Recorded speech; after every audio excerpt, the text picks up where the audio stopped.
বিয়ের প্রতিশ্রুতি দিয়ে একাধিকবার সহবাস, বিয়েতে রাজি না হওয়ায় যুবকের বাড়িতে ধর্ণা যুবতীর। সম্প্রতি ঘটনাটি ঘটেছে দিনহাটার নয়ারহাট গ্রাম পঞ্চায়েতের খামারবকশী এলাকায়।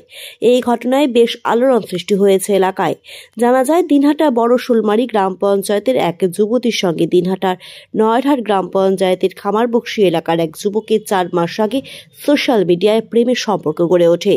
বিয়ের প্রতিশ্রুতি দিয়ে একাধিকবার শারীরিক সম্পর্ক করেও হঠাৎ বিয়ে করতে অস্বীকার করায় ওই যুবকের বাড়িতে মঙ্গলবার রাতে যায় ওই যুবতী।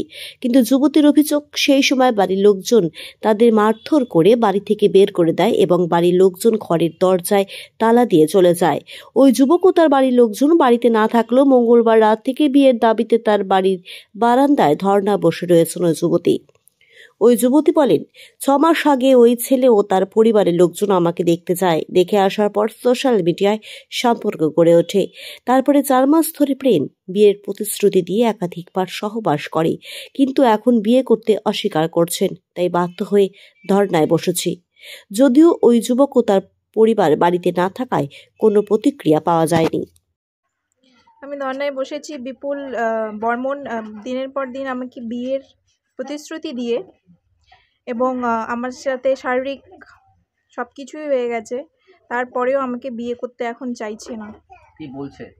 বলছে যে বিয়ে করব না, যা হয় হয়ে যাক, চাকরি যাবে, জেল খাটবো, কিন্তু বিয়ে করব না। কতদিনের সম্পর্ক?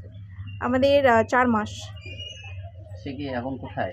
আমি জানি না সে কোথায়, হয়তোবা পালিয়ে বেড়াচ্ছে। আপনি কখন এসেছেন? আমি কালকে 11টায় এসেছি, রাত 11টায়। তারপরে এসে কি দেখলেন? এসে দেখলাম ওর মা বাবা আছে। আমরা ওর মা বাবাকে ডাকলাম, ওরা আমাদের ঘরে নিয়ে গিয়ে বসালো এবং অফারও করলো, চা খাবেন না সুপারি খাবেন। তারপর আমরা যখন মেন কথাতে গেলাম যে আমরা এখানে আমার বাড়ির লোক যখন গেল যে এখানে মেয়েকে আমরা রাখতে আসছি, তখন ওদের মানে রাগ চরমে উঠে গেল এবং আমাদের গায়ে হাতাহাতি পর্যন্ত শুরু হয়ে গেল। আমাদের ঘাট ধাক্কা দিয়ে বাড়ি থেকে বের করে দিল। ছেলে কি বাড়িতে ছিল না? ছেলে বাড়িতে ছিল। আমরা এটা জানি যে ছেলে ছিল, কিন্তু তারপরে হয়তোবা ছেলেকে ওরা পালিয়ে দিয়েছে। তবে সারা রাত কি এখানেই থাকলেন বাইরে? হ্যাঁ, সারা রাত এখানে আমরা বাইরে, আমাদের ঘরে থাকতে দেয়নি, ঘাট ধাক্কা দিয়ে বের করে দিয়েছে। আমরা সারা রাত এদের উঠোনে ছিলাম, তারপর বারান্দায় আসলাম। যদি মেনে না নেয় তাহলে কি করবেন? মেনে নেবে না, মেনে না নিলে এখানে ধর্ণা দেব যতক্ষণ পর্যন্ত মেনে নেবে না।